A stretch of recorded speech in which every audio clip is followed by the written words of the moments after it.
Well, hello. Hopefully. Hopefully I'm live. Kayla, give me a message on Teams to make sure that it looks like I am. I was having nothing but problems with my very expensive microphone.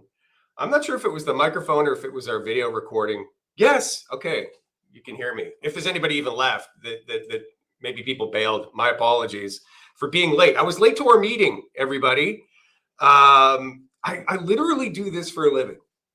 Like I'm on speaking, mic, Zoom, Teams, WebEx, like all day, every day. And it's kind of getting to the point where it's like I have to spin this wheel in the morning, whether or not when I log in, that my desktop will actually recognize my microphone and my speakers and my setup, even though it never changes. It's like this randomizer. And what are we going to do to Malcolm to make his life difficult today? And today it was my very expensive microphone. This thing. My system will not recognize it. Just it was yesterday, but now it won't. Actually, it was this morning. Earlier this morning, I was using it, and now it's not. So my apologies. Let's check out who's here. St. Louis. Hey, Jerry. Hope you're staying warm. Rashab. I hope you stuck around. So good to see you, Rashab. It's been a while. Hope things are going well with Matchbook. Frank from Munich. Hello. Lori from North Carolina. Gary from Seattle. We've got a bunch of my Profisee peers out in Seattle right now. My boss is there. I think there's going to be a Microsoft event there, a data and AI event there shortly. Anyway, love Seattle. Good to see you. Who else? D from Nebraska. Hope you're staying warm, D. I hope that, like I've heard, there's another blast of cold air coming. And by the way, folks, if you didn't know this already, if I'm saying, hey, hope you're surviving the cold, I spent my first 25 years in Edmonton, Alberta, Canada. I know all about the cold. I know that, and that fully explains why I currently live in Florida and have for a while and lived in warm climates for a long time, because I'm done with the cold. I went home to visit my parents for Christmas, and literally the day after I left, this Arctic dome descended, as they so often do. In the US, we blame Canada for the cold weather, and in Canada, we blame Russia for the cold weather. It always comes from Siberia. So there's always somebody to blame. The Canadians blame Siberian weather. It comes over the pole and comes down. And literally the day after I was there, it descended into this cold plunge for over a week where it was minus 40 and below. My mother sent me a screenshot that showed me her phone where it said minus 46. Yeah, that's like when you throw the water up in a glass, like when you're outside, it will absolutely freeze in the air. It is just punishing stuff. So if I'm out there saying, hey, good luck in the cold to folks in Nebraska or to folks in St. Louis, my goodness, Kansas City has been like pounded. Did you see that football game? It was like minus 22, and these guys are like in bare arms. Like, yeah. So hello, everybody. Glad you could make it. Just going through. Hello, Ian. Hi, Haley. I'm glad you can hear me. Glad you could make it. Just crazy. I don't know what's going on with this stupid mic. Obviously, buying expensive equipment isn't the answer. Oh, and if my audio quality is bad, it's because it's the audio on my camera that I'm using. If you do have questions, fire them off. I've got a topic today that I want to talk about that is like near and dear to my heart. We'll get into that in a little bit. But if you do have questions, let me know. Hey, Stacy from Tampa. I'm located directly across the peninsula from you. So if you kind of drew a line from Tampa straight across, you would hit where I live in Melbourne Beach. Has it been a crazy winter for you, Stacy, as well? Like just windy and cloudy. Like the Sunshine State has not been the Sunshine State. I know people in Omaha and Kansas City are like, boo-hoo. Been a weird winter. Just no sun. Ian in Toronto. You're a fellow Edmontonian. Ian, I'm a proud graduate of Harry Ainley Composite High School, located at the intersection of Whitemud Freeway and 111th Street in Edmonton, and also the University of Alberta. Go Golden Bears. But I went to graduate school in Florida. Lucky me. Yes, yeah, colder, cloudy and colder, Stacey. Yeah, totally agree. It's been a weird year. I guess we can blame El Nino, so they say. I don't know, or global climate change, or whatever. I don't know. It has been odd. And Durpal, I hope I'm saying your name right, from St. Louis. Well, hi, Alexa from Atlanta. I know you. I think that's everybody that I can see through my platform here. I know there's a lot of people that are accessing through LinkedIn. As it so happens, I have a team to help me here. Thank you, team. That team is Kayla. Thank you. And she's running everything through LinkedIn, and I can't be where she is at the same time on my login through LinkedIn. And so anyway, I don't see people who are directly accessing straight through LinkedIn. If you are, hello. I'm not purposely trying to ignore you. Thank you for joining today. Thank you for everybody for joining today. I need more coffee after my stress of having a microphone that didn't work. First world problems. Anyway, happy Friday. I know we record these and stick them out on the YouTubes and other places, but as you all may know, we do these live events on Friday. I hope many of you had the chance to attend our last live event, which was the second week of December. We did it December 15th instead of the usual third week, where I talked to Eric Zwiefel, the CDO of Microsoft Americas. What a great conversation that was. Eric is just such a nice guy, such a smart guy. You would expect the CDO of Microsoft Americas to be smart, and he is. If you did not check that out, if you did not attend that live session, I would welcome you to go back to the libraries of all of our previous recordings that are available on YouTube, or through the Profisee.com website. I think they were posted on the CDO Matters live section of the CDO Matters section of the Profisee website. Either way, we talked for an hour. Of course, when you're talking to the CDO of Microsoft, you're going to be talking about OpenAI. You're going to be talking about becoming AI ready, which we talked about. We talked about Microsoft Fabric. We talked about the state of the nation when it comes to all things data and analytics. It was a great conversation. Love that guy. Love talking with people who are deeply immersed in this space and are really at the leading edge. I mean, I don't know anybody else. If you're at Microsoft, you're at the leading edge of a lot of the things that are happening in our space, particularly when it comes to AI, but also data and analytics.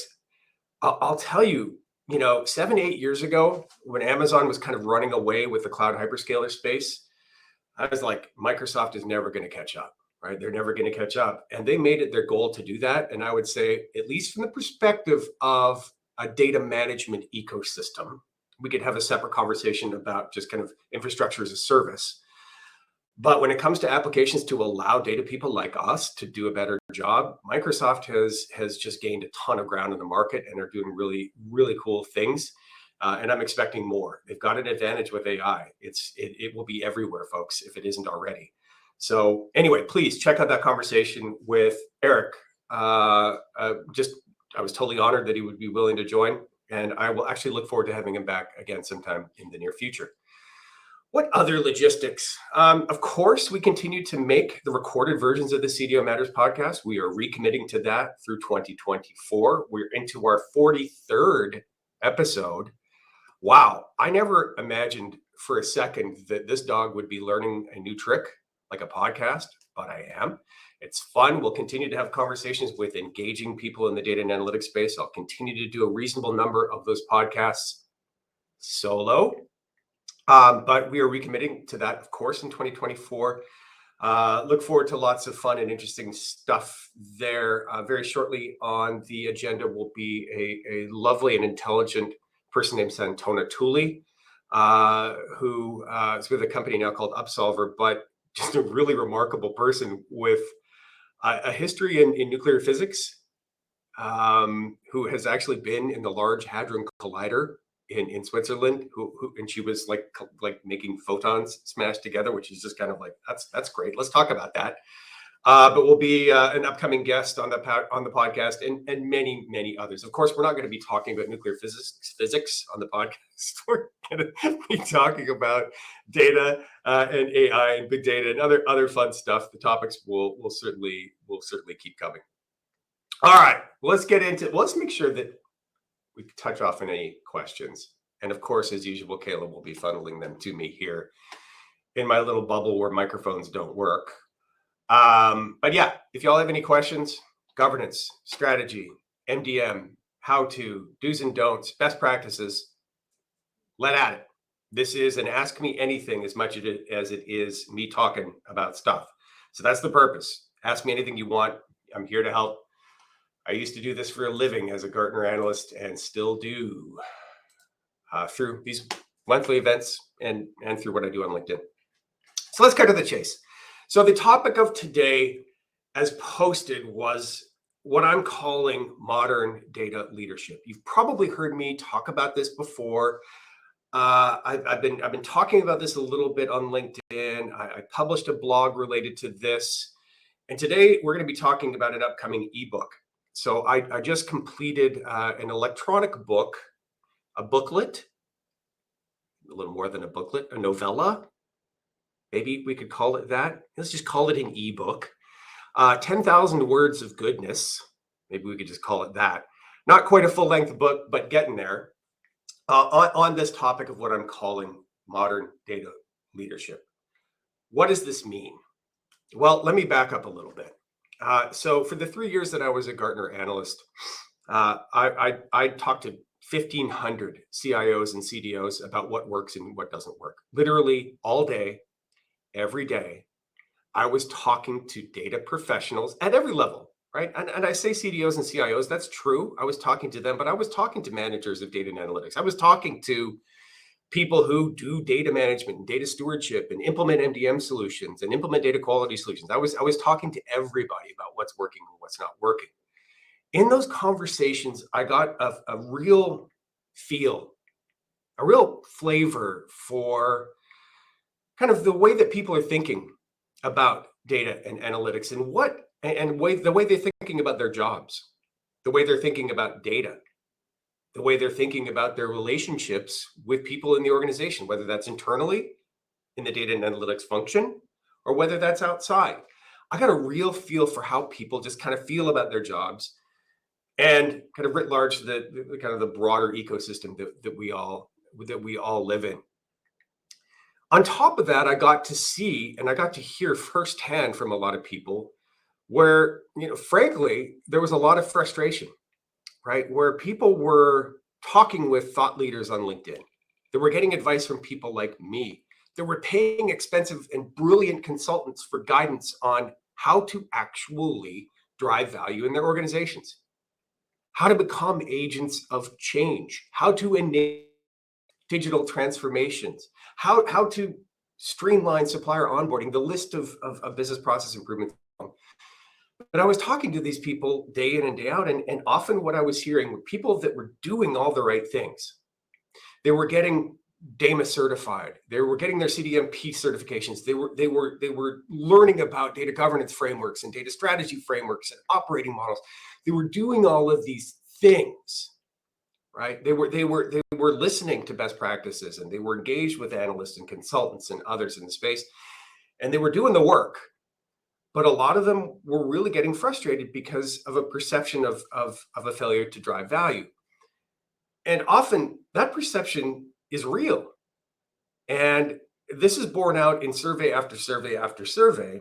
A more stark example recently being the 7th annual CDO survey by Gartner, where they surveyed over 700 CDOs, where 44% of them said that their teams were failing to deliver meaningful value to their organizations. And that really, really, really stuck. But it wasn't a surprise, right? This is a recent finding. It wasn't a surprise because these are things that I've been hearing for years and years and years.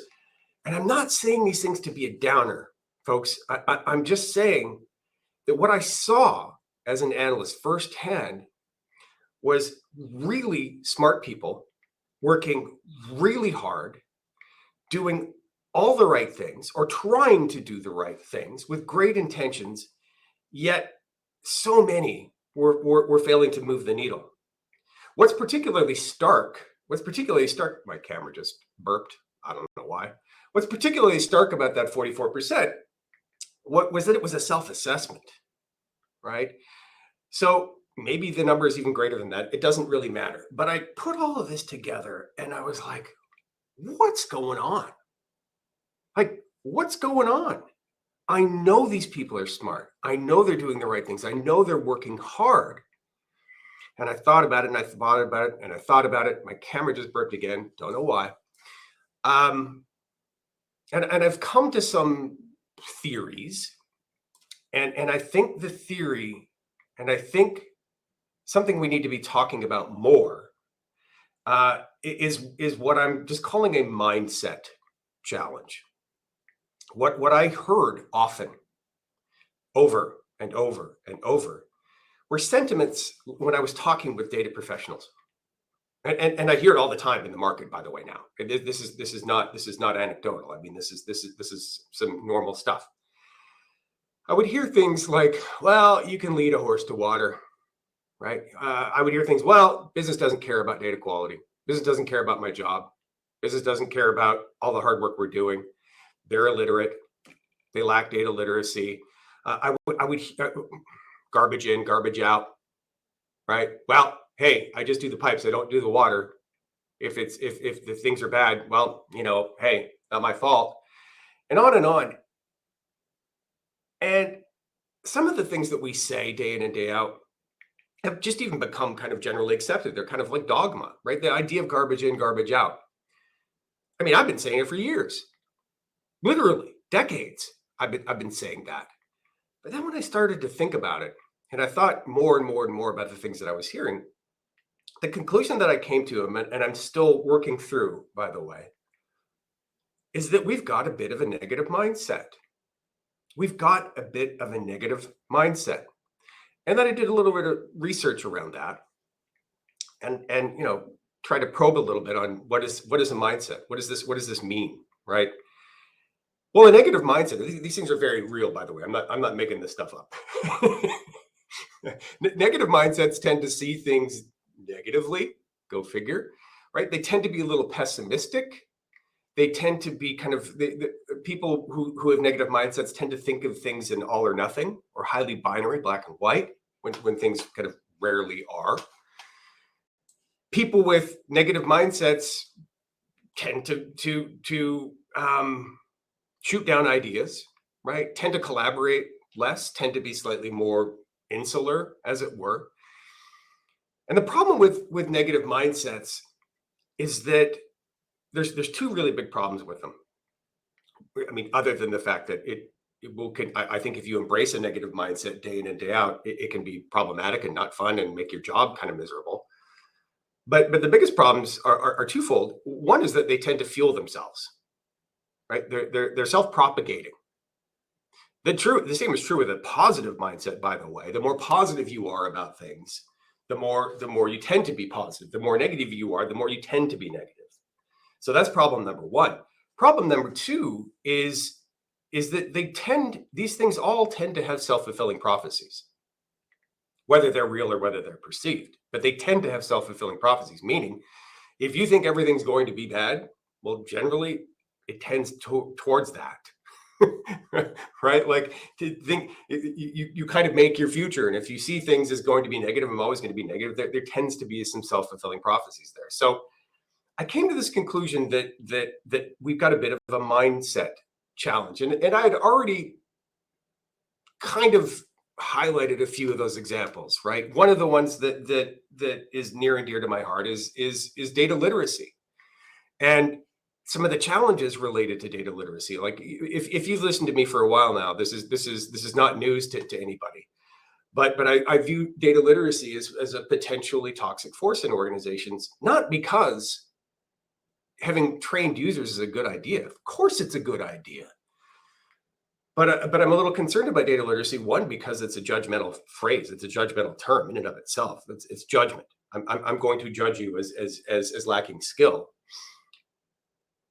But the other problem is that if that's all you're focused on, you're not focused on product management essentials. You're not focused on user-centric design. You're not focused on having high quality data. If you're not focused on doing all the things that you need to do right in order to excite and meet the needs of your customers, and you just focus on literacy, well, that can be a real negative force. I would argue, particularly if, for example, you're not measuring the value of data. That's another example of a negative mindset.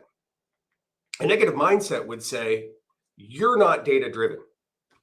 Notice the finger point, that's by design. A negative mindset would say, you're not data driven. I need you to be data driven. You need to be more data driven. But I think we can all kind of generally agree when it comes to quantifying the value of data, quantifying business benefits, data people have no data on the value of data. We don't. So we're telling people, hey, you need to be data driven, but internally, often we're not. We're prioritizing without having any sort of idea of ROI on our investments. We're making decisions about our roadmaps and about resource allocations without having a clear understanding of how much benefit they're going to drive to the organization. So that's another example of kind of a negative mindset where you're expecting others to do things, but you're not expecting yourself to do them.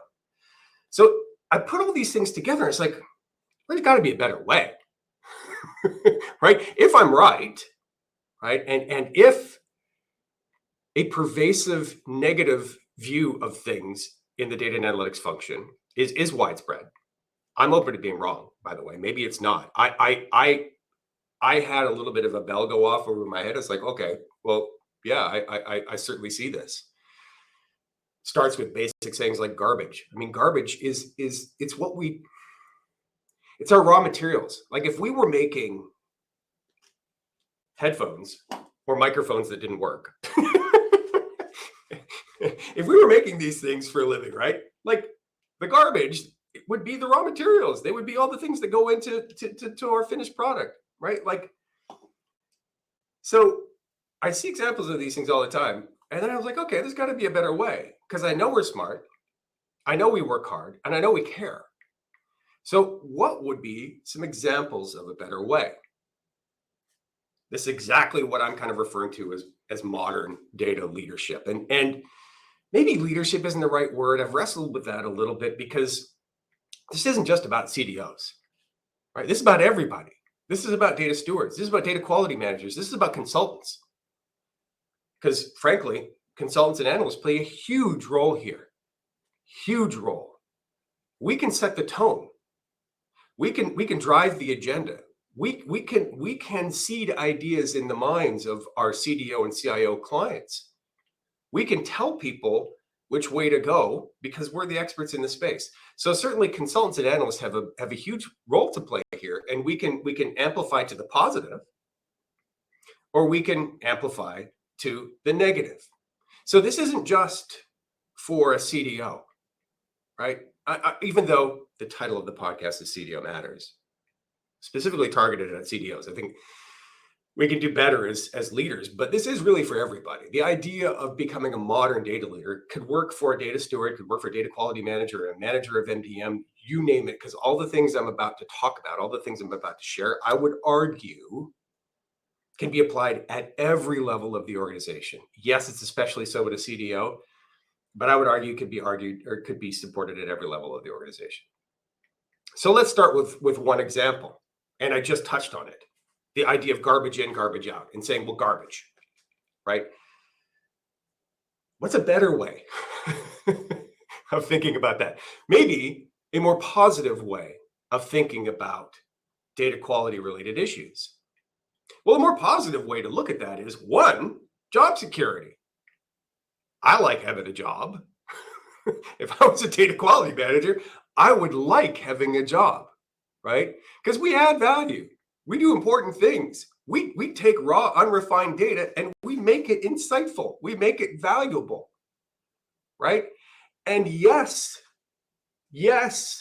we deal with data quality. Don't get me wrong, folks. Data quality is very real, although we could have a very interesting academic discussion about how to define it.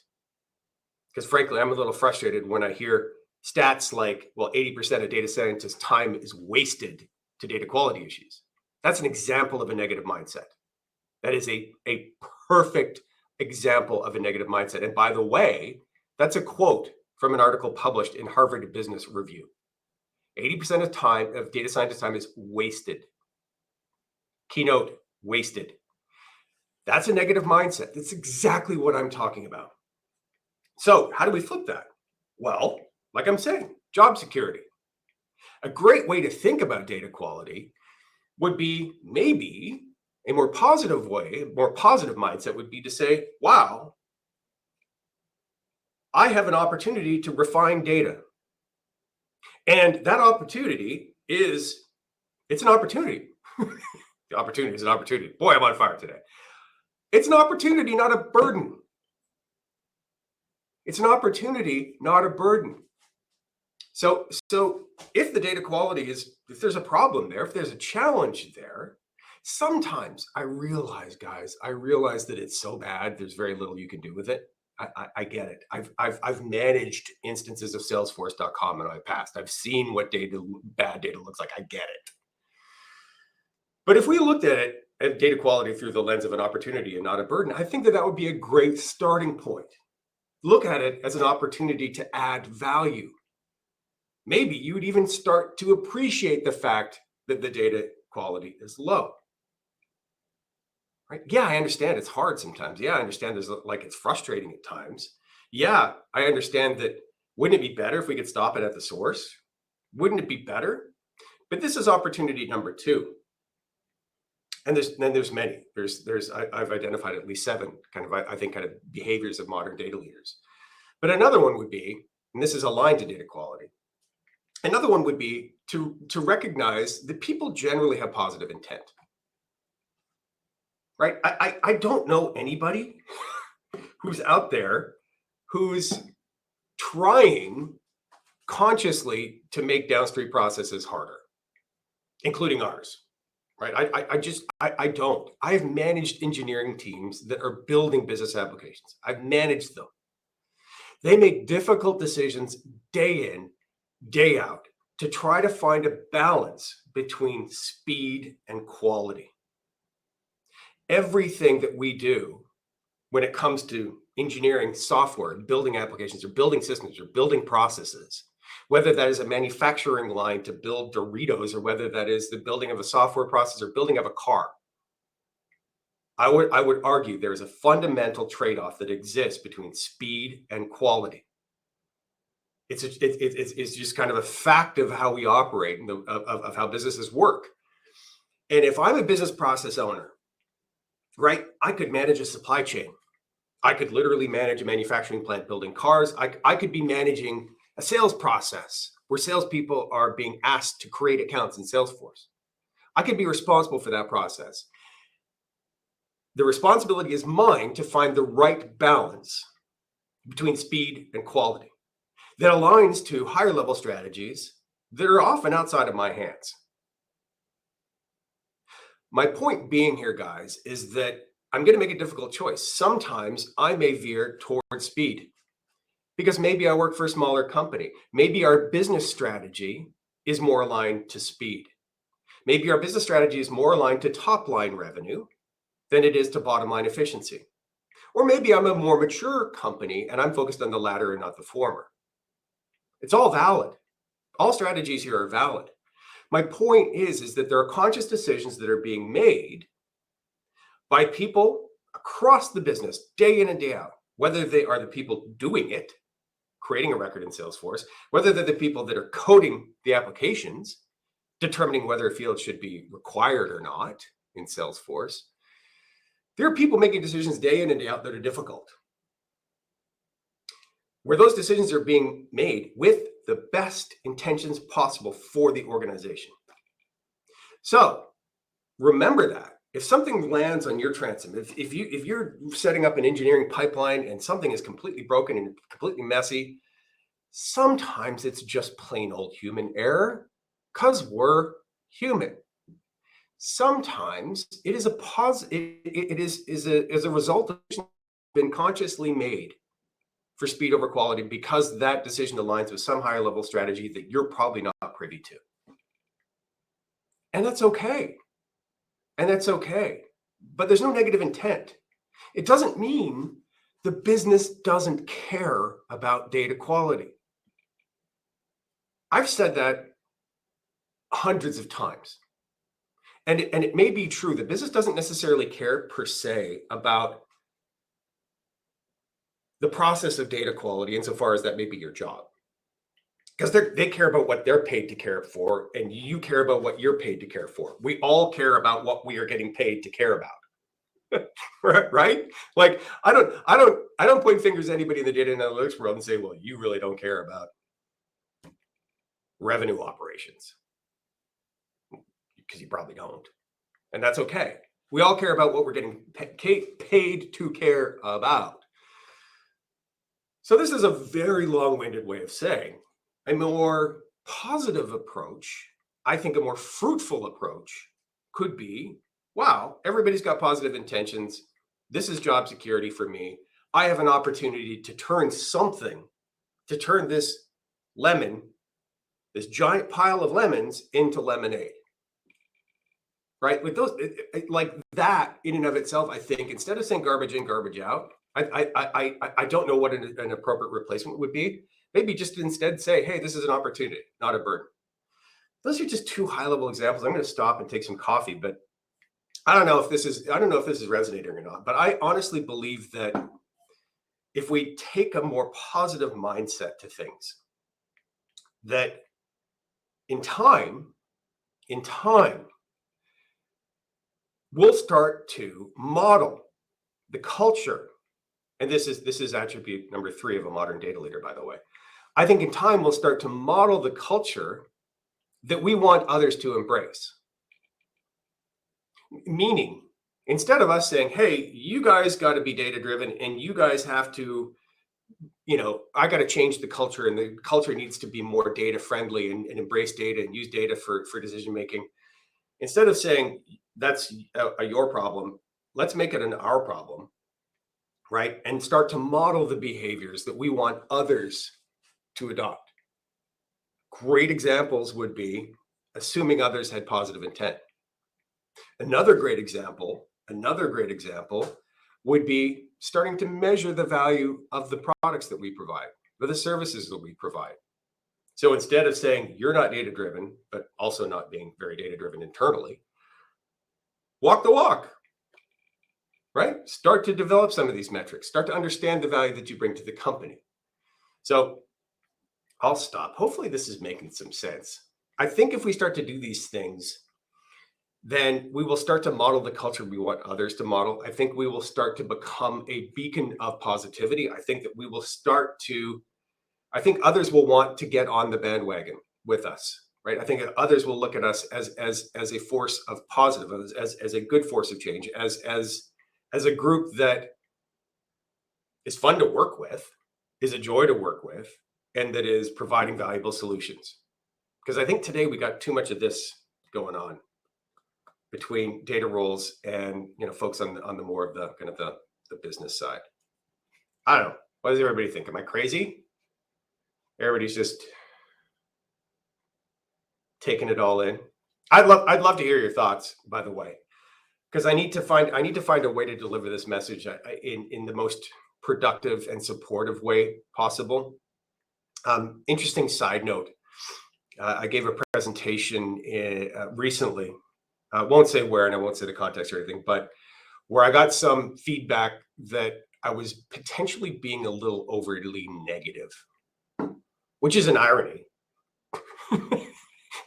for a guy who's up here talking about, hey, we need to get rid of, jettison these negative mindsets that are holding us back. And I thought about it. And I think that there's some really valuable feedback there because I think I was doing too much of the, hey, don't do this, instead of saying, hey, let's run towards opportunity. Let's run to goodness. Let's be positive. I was kind of framing things through well, we shouldn't do that. We shouldn't point fingers. We shouldn't fail to value quantify the value of our data. We shouldn't do all those things. And that's kind of I was kind of focusing more there, which is a negative way of doing it, ironically, right? Instead of talking about the positive. Instead of having an inspiring message, I was having maybe a kind of a preachy and negative message. And that is most certainly where I don't want to be, because that's a classic example of the things that I'm talking about not doing. So interesting irony there. But I think that's part of it, right? Like 30 years of kind of training in the data and analytics space, at least for me, in many ways, is kind of, I was seeing too much of the negative instead of talking about the positive. Come on, you guys got to have some perspective here. I'd love to hear it. Maybe I'm crazy. I have a John Lennon song in my head now. That's great. Or maybe that's Beatles. I think it's John Lennon. People say I'm crazy. Thoughts?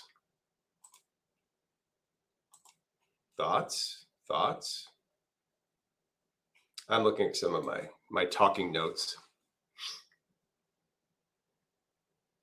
I'll give you another example of kind of an example of things that we should probably be trying to avoid. I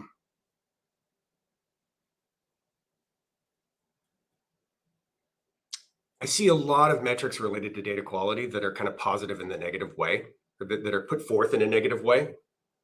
An example would be, a dear friend of mine, Tom Redmond, published something in HBR, Harvard Business Review, saying that only 3% of data meets minimum quality standards. And if you were to read that would be like, holy cow, right? Like, wow, how are data people even doing their job? Invalid question to ask, but I think there's a lot of nuance there. And that, what does that even really mean? Who's setting the standards? By what standard, right? Like, there's so many rabbit holes we could fall down there, but these are the things that kind of get printed, in industry papers, publications, conferences, and we tend to hold on to them, right? And they tend to get repeated a lot. And I worry that for a lot of people, when they see that, that's kind of a disempowering message, right? I feel like when I read, wow, only 3% of data meets minimum quality standards. It's like, well, maybe pitch in the tent. And maybe that's just me. Maybe that's me applying my negative mindset to it. But it's like that feels like a bit of a disempowering message, right? But that's another example of, and just Google data quality. I mean, like, you'll get like article after article after article talking about, the challenges that we have with data quality. And we certainly like to complain about data quality, right? And I'm not pointing fingers. It's just we do. We have forever and ever, and we do. So I think there may be most certainly a better way there. And this is true for consultants. It's true for analysts. And I hope to be sharing a lot of details here. Well, I know I'm going to share details in this ebook, this shorter version of a book, but I really, really would love to have a more expanded, deeper level investigation here through a full-length book.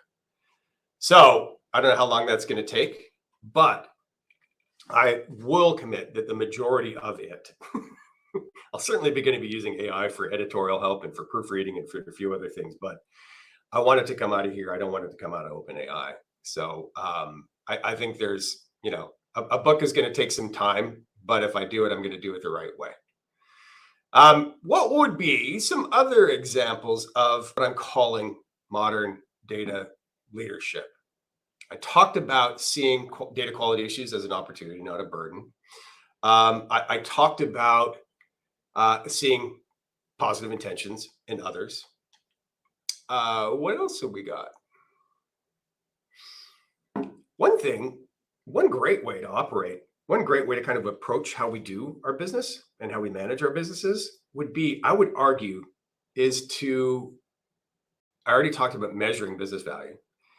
But another really helpful tool here could be to start trying to operate like more of a profit center. And I guess really, this is me saying in a roundabout way, putting customers at the center of everything we do. We don't often use the phrase customer. We say stakeholder, we say the business, we say user, right? And I get it. I mean, they're just kind of shortcuts. I mean, I get it. These are words that are just kind of ingrained in how we speak day in and day out. But I think there's an opportunity for us here to really, really change our perspective about who we work for, right? Do we work for the data or do we work for the customer? Frankly, guys, often when I'm talking with people, it sounds like we're actually working for the data. And I think in many ways, this is a result of good intentions gone a little askew, where the good intention was, let's be data driven. And I use that phrase all the time, by the way. And what that means to me is use data to make decisions, right? Make fact-based decisions, don't use intuition. And as a pithy catchphrase goes, I mean, it's useful, right? I think we all get it. But I think a side effect of a focus on being data driven has kind of allowed us to put data on a little bit of a pedestal. And when I talk to people, I often get the impression, again, that they're working for the data and not actually for customers. And that improving the data is the job, right? And that managing the data or stewarding the data is the job. And you could say, well, of course it's the job, Malcolm. That's what's on my job description. But my point being, we do the job for customers, And there are real customers there. There are. Kind of the joke I tell is that there are, if you work for Logitech or any company that's selling stuff, and we all sell stuff, these companies are spending millions and millions and millions of dollars to try to understand what their customers need and what problems the customers have. And they're spending literally millions of dollars. It's called market intelligence. Millions of dollars to try to understand what they want. Our customers are sitting in our corporate cafeterias. And most of them are more than happy to tell you about what they need, right? I think putting the customer at the center of everything we do and using the word customer, using that word and deeply understanding what they do, understanding how their processes work, understanding the way they look at data quality, understanding why maybe sometimes they opt for speed over quality, walking a mile in their shoes, maybe even getting into some job sharing type program, maybe, right? Where could you, if you're a data steward, for example, could you switch jobs with somebody who maybe worked in sales operations for a week? I don't know if that's an option, but if you were a data steward and you spent a week reviewing new accounts in Salesforce, right? Or doing what sales operations people do, right? Qualifying leads, qualifying accounts, verifying and validating an accounts in Salesforce, and basically fulfilling often a data quality function. If you can figure out what they do and their metrics and how they're measured and how they're incentivized, how they're managed, that could go so far in helping you better empathize with customers. That's another quality of being a modern data leader. Empathy for people and the jobs that they have to do. Yeah, yours is hard. I know yours is hard because I've managed you. I've done it. But their job is hard too. We've all got hard jobs. And if you had some more empathy to what they were doing, if you actually experienced what they were doing, I think that would go an awfully long way. Point being, put the customer at the center of everything you do. Start referring to them as customers.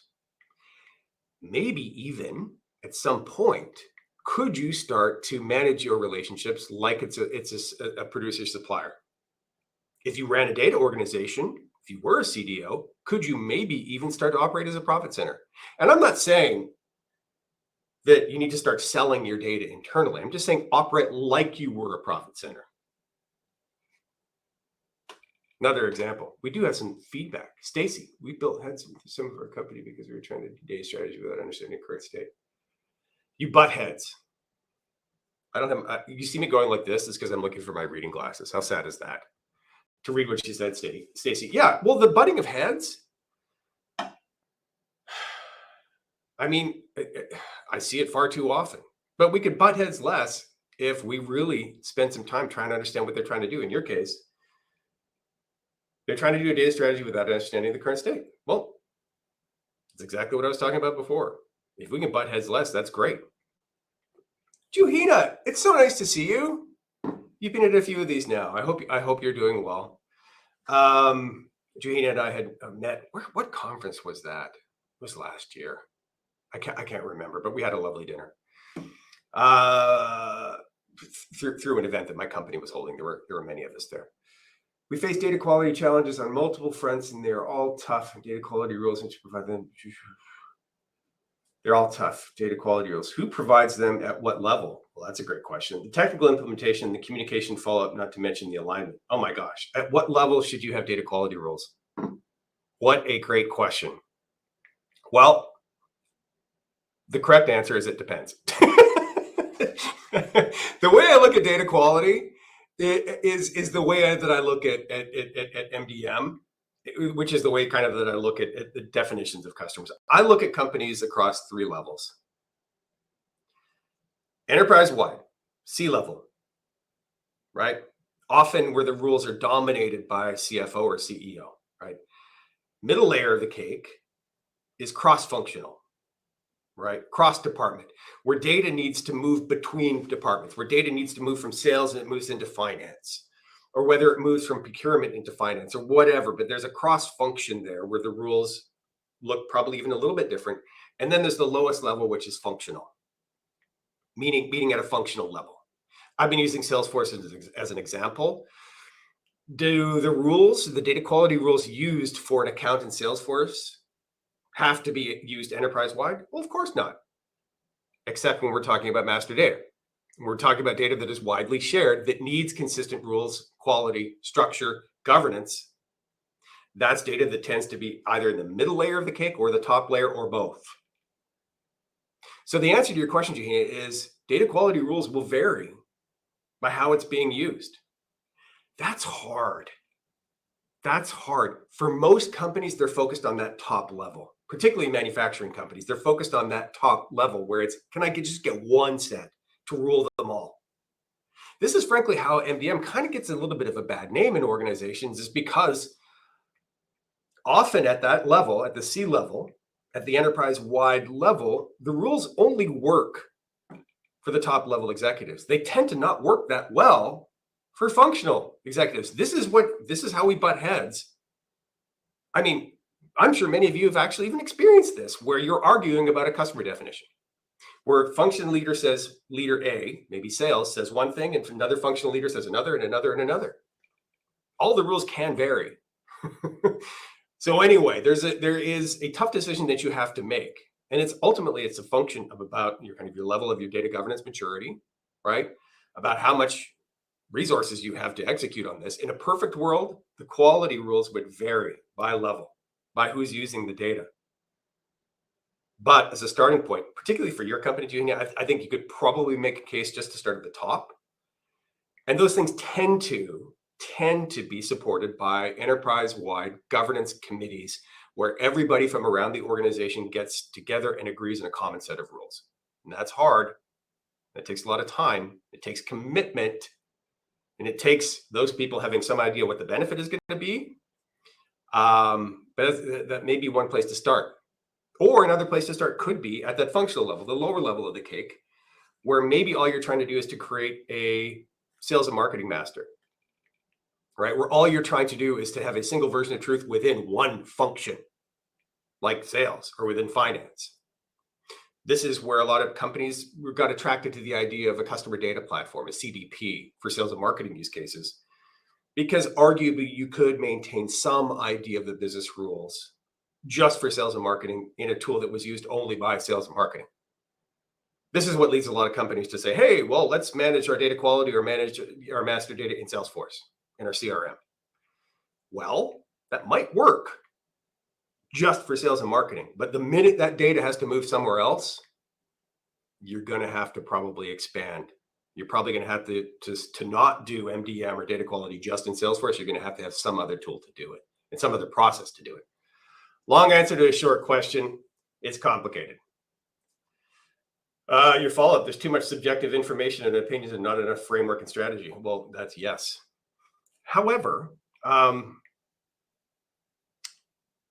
would not totally ignore the subjective opinions, particularly for people that have sway in the organization that have been there a long time. It's our job to figure out how to provide more of a fact base so that they can make more fact-based decisions. But until we get to that point, sometimes those folks have a disproportionate sway on how choices are made. Shanta, so glad you could make it. Thank you. Data quality only gets attention when it costs. Yeah. Oh, and arguably, maybe that's the right perspective. You know, and maybe it's not, right? Like, we should never get to the point where things break. Right? It would be great if we never got to the point of things breaking, right? There is a theory, because it's only a theory. I've actually never seen any real hard data here. But getting back to my friend Tom Redman, he who kind of coined this idea that fixing data issues after the fact costs 10 times as much than would you had just fixed them at the beginning, right? So there's a 10x multiplier. If it cost $1 to steward a new supplier record or a new customer record on day one, the day it was created, it cost $1 to review that record now. There's a theory that if you don't, and you let it into the system and it can flow across and it's in your organization and you catch it after the fact, that fixing it will cost 10 times as much. That's the theory. And it's known as the rule of 10 in an organization. And by the way, this is another thing that I think we need to do. This would be part of a modern data playbook, would be to put more quantitative data around this stuff. Because honestly, like, go Google the cost of low data quality. And what you will find is all over the map.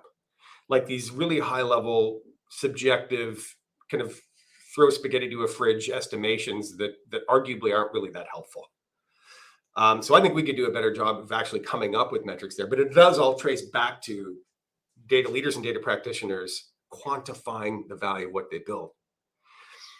There are still a lot of people who believe it is impossible to measure the value of MDM or data quality or data integration or even of a data strategy. I received a feedback on a LinkedIn post yesterday where somebody said it's impossible to measure the value of MDM. That is a commonly held belief. I would argue that is misguided. I think we can value MDM. I think we can value better data quality. The irony here, folks, is that we live in data and analytics functions. Many of us have people whose job it is to model what people call intangibles. This is always the argument. The argument is, well, the benefits of MDM and data quality are intangible and they're indirect, so you can't measure them. Yet, at the same time, often we're doing things like building propensity models and likelihood to buy and doing all sorts of forward-looking forecasting and modeling for the business. Yet at the same time, we're saying, no, I can't measure the value of MDM. This is an example of ways that we can improve that I think will provide substantial benefit to our organizations and to ourselves. And to pivot that conversation to say, yeah, we actually can measure it. It's a modeling exercise often, but if there's anybody going to be doing any modeling here, it's us.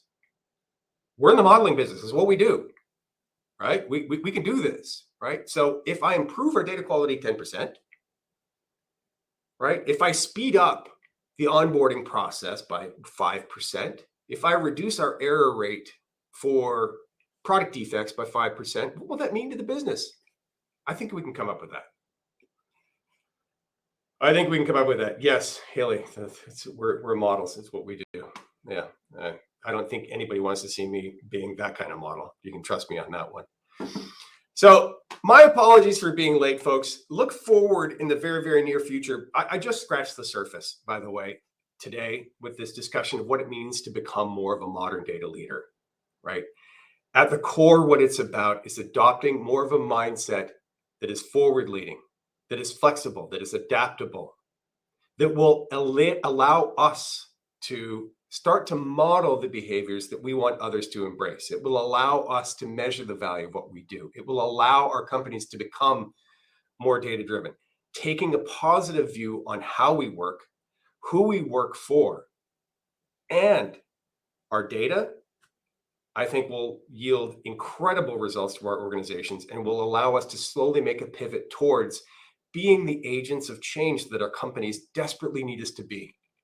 So many of our companies expect transformation to start with us, right? How many CDOs right now have a mandate for some form of transformation, digital transformation?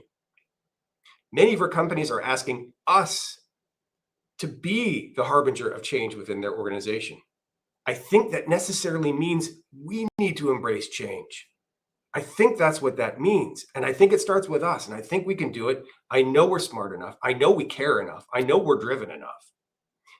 I think it takes a little bit of a twist, a little bit of a different way of thinking that I'm calling modern day leadership. So when the ebook is published, I would invite you to check it out. I fully expect that sometime later this year, maybe even I'll have a full length book. I'm excited to share that. I will certainly be talking about this at conferences and events all across the country this year. In the meantime, thank you so much for attending this live event. Thank you so much for your patience while I wrestled with my dumb microphone.